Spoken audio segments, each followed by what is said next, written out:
मित्रों, आपका स्वागत है। मैंने पहले भी गजेंद्र मोक्ष कथा में गजेंद्र मोक्ष के बारे में सविस्तार बताया है। इस वीडियो के माध्यम से मैं गजेंद्र मोक्ष स्तोत्रम को बताऊंगा। उसके पहले भगवान श्रीहरि ने जब गजेंद्र और ग्राह का उद्धार किया, उसके बाद देवताओं के सामने जो बात कही उसे मैं बताना चाहता हूँ। इसके बाद मैं गजेंद्र मोक्ष स्तोत्रम का पाठ करूंगा। मित्रों, श्री भगवान ने अपने मुख से स्वयं कहा है कि जो लोग ब्रह्म मुहूर्त में उठकर एकाग्र चित्त से मेरा तथा गजेंद्र को कहते हैं कि तेरा तथा इस सरोवर, पर्वत एवं कंदरा, वन, बेत, कीचक, अन्य जैसे क्षीर सागर या प्रभु से जुड़ी हुई जितनी भी चीजें हैं, जैसे पांचजन्य, शंख, पक्षीराज गरुड़, देवर्षि नारद, ब्रह्मा, शिव, गौ, ब्राह्मण, दक्ष, कन्याएं, सभी नदियां, गंगा, यमुना, सरस्वती, सप्त ऋषि आदि महापुरुषों का और पांडवों का स्मरण करते हैं, वे समस्त पापों से छूट जाते हैं, क्योंकि ये सब के सब मेरे ही रूप हैं, भगवान ने कहा है। एक श्लोक के माध्यम से भगवान ने बताया, ये माम स्तुवन्त्यनेनांगम प्रतिबुद्ध्य निसात्यये तेषां प्राणात्यये चाहम ददामि विमलां मतिम। अर्थात जो लोग ब्रह्म मुहूर्त में जागकर तुम्हारी की हुई स्तुति से मेरा स्तवन करेंगे, मृत्यु के समय उन्हें मैं निर्मल बुद्धि का दान करूंगा। भगवान ने ये बात गजेंद्र से कही। आइए अब चलते हैं गजेंद्र मोक्ष स्तोत्रम की तरफ। मित्रों, गजेंद्र मोक्ष स्तोत्रम का पाठ सुनने से ज्यादा स्वयं करने से लाभ होता है, इसीलिए गजेंद्र मोक्ष स्तोत्र का पाठ स्वयं करें। श्री शुक उवाच एवं व्यवसितो बुद्ध्या समाधाय मनोहृदि जजाप परमं जाप्यम प्राग्जन्मन्यनुशिक्षितम्। अर्थात सुखदेव जी कहते हैं, परीक्षित, अपनी बुद्धि से ऐसा निश्चय करके गजेंद्र ने अपने मन को हृदय में एकाग्र किया और फिर पूर्व जन्म में सीखे हुए श्रेष्ठ स्तोत्र के जप द्वारा भगवान की स्तुति करने लगा। गजेंद्र उवाच ओम नमो भगवते तस्मै यत एताच्चिदात्मकं पुरुषायादिबीजाय परेशायाभिधीमहि। अर्थात गजेंद्र भगवान की स्तुति करते हुए कहता है, उन भगवान को मैं नमस्कार करता हूँ, प्रेम से उनका ध्यान करता हूँ, जो एकमात्र समस्त जगत के स्वामी हैं और सबके हृदय में पुरुष के रूप में विराजमान है। यस्मिन्निदं यतश्चेदं येनेदं या इदं स्वयं यो अस्मात् परस्माश्च परस्तं प्रपद्ये स्वयं भुवम्। अर्थात यह संसार उन्हीं में स्थित है, उन्हीं की सत्ता से प्रतीत हो रहा है, वे ही इसमें व्याप्त हो रहे हैं और स्वयं वे ही इनके रूप में प्रकट हो रहे हैं। यह सब होने पर भी इस संसार और इसके कारण प्रकृति से सर्वथा परे हैं।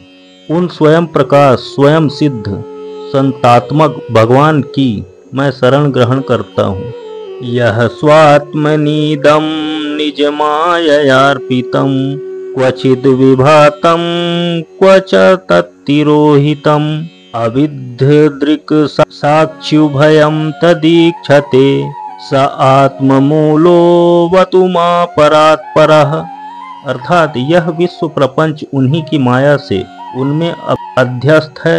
यह कभी प्रतीत होता है तो कभी नहीं, परंतु उनकी दृष्टि ज्यों की त्यों एक सी रहती है। वे इसके साक्षी और उन दोनों को ही देखते रहते हैं। वे सबके मूल हैं और अपने मूल भी वही हैं, कोई दूसरा उनका कारण नहीं है। वे ही समस्त कार्य और कारणों से अतीत प्रभु मेरी रक्षा करें। कालेन पंचत्व मितेषु कृत्सनो लोकेषु पालेषु च सर्वहेतुषु तमस्तदा आसीद गहनं गंभीरम यस्य पारे अभिविराजते विभु। प्रलय के समय लोकपाल और इन सब के कारण संपूर्ण रूप से नष्ट हो जाते हैं। उस समय केवल अत्यंत घना और गहरा अंधकार रहता है, परंतु अनंत परमात्मा उससे सर्वथा परे विराजमान रहते हैं। वे ही प्रभु मेरी रक्षा करें। न यस्य देवा ऋषयः पदं विदु जंतु पुनः कोर्हति गन्तु मीरितुम यथा नटस्याकृतिभिर्विचेष्टतो दुरत्ययानुक्रमणः समावतु। उनकी लीलाओं का रहस्य जानना बहुत ही कठिन है। वे नट की भांति अनेकों वेश धारण करते हैं। उनके वास्तविक स्वरूप को न तो देवता जानते हैं और न ऋषि ही। फिर दूसरा ऐसा कौन प्राणी है जो वहां तक जा सके और उसका वर्णन कर सके। वे प्रभु मेरी रक्षा करें। दृदक्षवो यस्य पदम सुमंगलम विमुक्त संगा मुनयः सुसाधवः चरन्त्यलोक व्रतमव्रणं वने भूतात्म भूताः सुहृद समे गतिः। जिनके परम मंगलमय स्वरूप का दर्शन करने के लिए महात्मा गण संसार की समस्त आसक्तियों का त्याग कर देते हैं और वन में जाकर अखंड भाव से ब्रह्मचर्य आदि अलौकिक व्रतों का पालन करते हैं तथा अपने आत्मा को सबके हृदय में विराजमान देखकर स्वाभाविक ही सबकी भलाई करते हैं। वे ही मुनियों के सर्वस्व भगवान मेरे सहायक हैं। वे ही मेरी गति है। न विद्यते यस्य च जन्म कर्म वा न नाम रूपे गुण दोष एव वा तथापि लोकाप्यय संभवाय यः स्वमायया तान्यनुकाल मृक्षति। न उनके जन्म कर्म है और न नाम रूप, फिर उनके संबंध में गुण और दोष की तो कल्पना ही कैसे की जा सकती है। फिर भी विश्व की सृष्टि और संहार करने के लिए समय समय पर वे उन्हें अपनी माया से स्वीकार करते हैं। उन्हीं अनंत सर्वशक्तिमान परब्रह्म मैं उनके चरणों में नमस्कार करता हूँ। तस्मै नमः परेशाय ब्रह्मणे अनंत शक्तये अरूपायोरुरूपाय नमः आश्चर्य कर्मणे। उन्हीं अनंत सर्वशक्तिमान भगवान परमात्मा को मैं नमस्कार करता हूँ। उनके कर्म अत्यंत आश्चर्यमय हैं। नम आत्म प्रदीपाय साक्षिणे परमात्मने नमो गिरां विदुराय मनसश्चेत सामपि। स्वयं प्रकाश सबके साक्षी परमात्मा को मैं नमस्कार करता हूँ, जो मन वाणी और चित्त से अत्यंत दूर हैं। उन परमात्मा को मैं नमस्कार करता हूँ। सत्वेन प्रतिलभ्याय नैष्कर्मेण विपश्चिता नमः कैवल्यनाथाय निर्वाण सुख संविदे। अर्थात विवेकी पुरुष कर्म संन्यास अथवा कर्म समर्पण के द्वारा अपना अंतःकरण शुद्ध करके जिन्हें प्राप्त करते हैं तथा जो स्वयं तो नित्य मुक्त परमानंद एवं ज्ञान स्वरूप हैं, उन प्रभु को मैं नमस्कार करता हूँ। नमः शांताय घोराय मूढ़ाय गुणधर्मिणे निर्विशेषाय साम्याय नमो ज्ञान घनाय च। जो सत्व रज तम इन तीनों गुणों का धर्म स्वीकार करके क्रमशः शांत घोर और मूढ़ अवस्था भी धारण करते हैं, उन भेद रहित समभाव से स्थित एवं ज्ञान घन प्रभु को मैं बार बार नमस्कार करता हूँ। क्षेत्रज्ञाय नमस्तुभ्यं सर्वाध्यक्षाय साक्षिणे पुरुषायात्ममूलाय मूल प्रकृतये नमः। अर्थात आप सबके स्वामी समस्त क्षेत्रों के एकमात्र ज्ञाता एवं सर्व साक्षी हैं। आपको मैं नमस्कार करता हूँ। आप स्वयं ही अपने कारण हैं। पुरुष और मूल प्रकृति के रूप में भी आप ही हैं। आपको मेरा बार बार नमस्कार। सर्वेन्द्रिय गुण दृष्टे सर्व प्रत्यय हेतवे अस्ताक्षाय योक्ताय सदा भासाय ते नमः। अर्थात आप समस्त इंद्रिय और उनके विषयों के दृष्टा हैं, समस्त प्रतीतियों के आधार हैं, अहंकार आदि छाया रूप असत वस्तुओं के द्वारा आपका ही अस्तित्व प्रकट होता है। समस्त वस्तुओं की सत्ता के रूप में भी केवल आप ही हैं। मैं आपको नमस्कार करता हूँ।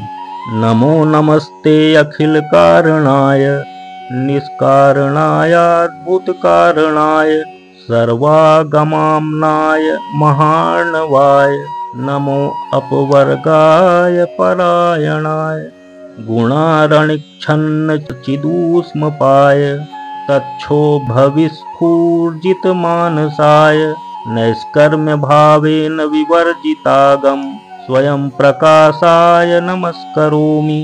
अर्थात जैसे यज्ञ के काष्ठ अरण्य में अग्नि गुप्त रहती है, वैसे ही अपने अपने ज्ञान की गुणों की माया से ढक रखा है। गुणों में क्षोभ होने पर उनके द्वारा विविध प्रकार की सृष्टि रचना का आप संकल्प करते हैं।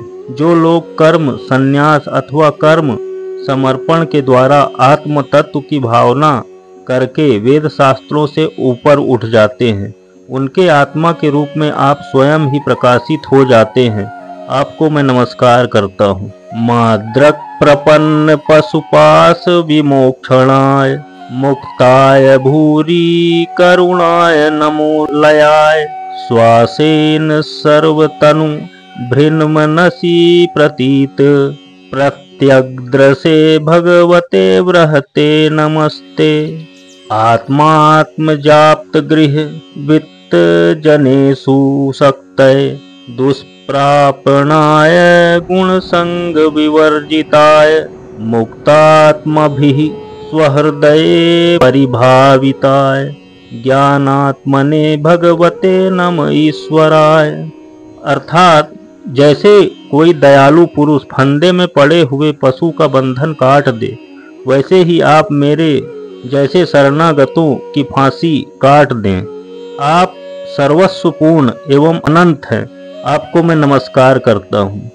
यम धर्म कामार्थ विमुक्ति कामा भजन्त इष्टाम गतिमाप्नुवन्ति किं त्वाशिशोरात्यपि देहमव्ययम् करोतु मे यद् हृदयो विमोक्षणम्।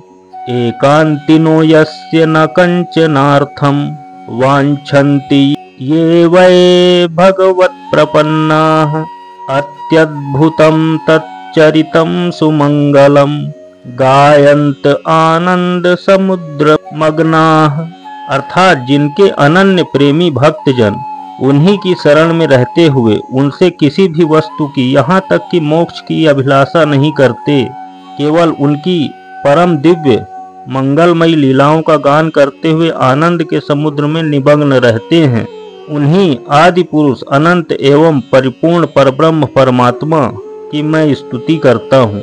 तमक्षरम ब्रह्म परम परेश मव्यक्त माध्यात्मिक योग गम्यम अतीन्द्रियम सूक्ष्ममिवाति दूर मनंत माद्यम परिपूर्ण मीडे यस्य ब्रह्मादयो देवा वेदालोकाश्चराचराः नाम रूप विभेदेन फल्ग व्याचाकलया कृताः यथार्चिसोऽग्नेः सवितुर्ग भस्तयो निर्यान्ति सयान्त्यसकृत स्वरोचिषः तथा यतोऽयं गुणसंप्रवाहो बुद्धिर्मनः खानि शरीर सर्गाः सा वै न देवासुरमर्त्यतिर्यङ्गम् न स्त्री न षड्ढो न पुमान जन्तुः नायं गुणः कर्म न सन्न चासन्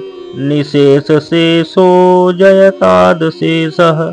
अर्थात जैसे धधकती हुई आग से लपेटे और प्रकाशमान सूर्य से उनकी किरणें बार बार निकलती हैं और लीन होती रहती हैं, वैसे ही स्वयं प्रकाश परमात्मा से बुद्धि मन इंद्रिय और शरीर जो गुणों के प्रवाह रूप हैं बार बार प्रकट होते हैं तथा लीन हो जाते हैं। ऐसे भगवान को, ऐसे परमात्मा को मैं नमस्कार करता हूँ। जिजीविषे नाहमिहा मुयाकी बंतर बहिश्चावृत ये भयोन्या इच्छामि कालेन न यस्य विप्लव इस्तस्यात्मलोकावरणस्य मोक्षम। अर्थात मैं जीना नहीं चाहता। यह हाथी की योनि बाहर और भीतर सब ओर से अज्ञान रूप आवरण के द्वारा ढकी हुई है। इसको रखकर करना ही क्या। मैं तो आत्म प्रकाश को ढकने वाले उस अज्ञान रूप आवरण से छूटना चाहता हूँ, जो काल क्रम से अपने आप नहीं छूट सकता, जो केवल भगवत कृपा अथवा तत्व ज्ञान के द्वारा ही नष्ट होता है। सोहम विश्वसृजम विश्वमविश्वम विश्ववेदसम विश्वात्मानमजं ब्रह्म प्रणतोस्मि परम पदम। इसलिए मैं उन परब्रह्म परमात्मा की शरण ग्रहण करता हूँ, जो विश्व रहित होने पर भी विश्व के रचयिता और विश्व रूप हैं, साथ ही जो विश्व की अंतरात्मा रूप में विश्व रूप सामग्री से क्रीड़ा करते रहते हैं, मैं उनको नमस्कार करता हूँ। योग रंधित कर्माणो हृदय योग विभाविते योगिनो यम प्रपश्यन्ति योगेशम तम नतो अस्म्यहम्। इसी से यह जीव अपने स्वरूप को नहीं जान पाता। आपकी महिमा अपार है। उन सर्वशक्तिमान एवं माधुर्य निधि भगवान की मैं शरण में हूँ। नमो नमस्तुभ्यं सह्यवेग शक्तित्रयायाखिलधिगुणाय प्रपन्नपालाय दुरन्तशक्तये कदीन्द्रियाणां मनवाप्यवर्त्मने नायं वेद स्वमात्मानं यच्छक्त्याहं धिया हतं तं दुरत्ययमहात्म्यं भगवन्तमितोऽस्म्यहम्। प्रभु, आपकी तीन शक्तियों सत्व रज और तम के रागादि वेग असह्य हैं। समस्त इंद्रियों और मन के विषयों के रूप में भी आप ही प्रतीत हो रहे हैं। इसलिए जिनकी इंद्रियां वश में नहीं हैं, वे तो आपकी प्राप्ति का मार्ग भी नहीं पा सकते। आपकी शक्ति अनंत है। आप शरणागत वत्सल हैं। आपको मैं बार बार नमस्कार करता हूँ। अर्थात गजेंद्र ने इन श्लोकों के माध्यम से भगवान की स्तुति की, किंतु सबसे आश्चर्य की बात यह है कि गजेंद्र ने स्तुति तो पूरी की, लेकिन नाम किसी भी भगवान का नहीं लिया। और जब परमात्मा अपने गरुड़ पर सवार होकर हाथ में चक्र लिए भगवान श्रीहरि आ रहे हैं, तब अपनी सूंड में कमल का एक सुंदर पुष्प लेकर उसने ऊपर को उठाया और बड़े कष्ट से बोला, नारायण जगत गुरु भगवान, आपको मैं नमस्कार करता हूँ। सुनतः सरस्युबलेन गृहीत आर्तो दृष्ट्वा गरुत्मतीं हरिं ख उपात्त चक्रम उच्छिप्य सांबुजकरं गिरमाह कृच्छा नारायणाखिल गुरो भगवन् नमस्ते। अतः प्रत्येक व्यक्ति को ये बात जान लेना चाहिए, जिनकी अत्यंत छोटी कला से अनेकों नाम रूप के भेदभाव से युक्त ब्रह्मा आदि देवता, वेद और चराचर लोगों की सृष्टि हुई है। जैसे धधकती हुई आग से लपेटे और प्रकाशमान सूर्य से उनकी किरणें बार बार निकलती है और लीन होती रहती है, वैसे ही जिन स्वयं प्रकाश परमात्मा से बुद्धि, मन, इंद्रिय और शरीर जो गुणों के प्रवाह रूप हैं, बार बार प्रकट होते तथा लीन हो जाते हैं, वे भगवान न देवता हैं न असुर। वे मनुष्य और पशु पक्षी भी नहीं हैं, न वे स्त्री हैं न पुरुष और न नपुंसक। वे कोई साधारण या असाधारण प्राणी भी नहीं हैं। न वे गुण हैं और न कर्म, न कार्य और न तो कारण है। सबका निषेध हो जाने पर जो कुछ बचा रहता है वही उनका स्वरूप है तथा वे ही सब कुछ है। अतः गजेंद्र मोक्ष स्तोत्रम से हमें यह शिक्षा मिलती है कि जीवन की प्रत्येक परिस्थिति में हमें प्रभु की याद करनी चाहिए, चाहे सुख हो या फिर दुख। और जीवन में चाहे कितना भी बड़ा संकट आए, यदि आप सुमार्गगामी हैं और प्रभु के भक्त हैं, तो प्रभु हर संकट में आपकी रक्षा करते हैं। इस श्लोक से यह स्पष्ट हो जाता है, यह कश्चनेशो बलिनो अंतकोरगात प्रचंड वेगाद भिदावतो भृशं भीतं प्रपन्नं परिपाति यद्भयान् मृत्युः प्रधावत्यरणं तमीमहि। अर्थात काल बड़ा बली है, यह सांप के समान बड़े प्रचंड वेग से सबको निगल जाने के लिए दौड़ता ही रहता है। इससे अत्यंत भयभीत होकर जो कोई भगवान की शरण में चला जाता है उसे वे प्रभु अवश्य बचा लेते हैं। उनके भय से भयभीत होकर मृत्यु भी अपना काम ठीक ठीक पूरा करती है। वही प्रभु सबके आश्रय हैं, अतः सबको उन्हीं प्रभु की शरण ग्रहण करना चाहिए।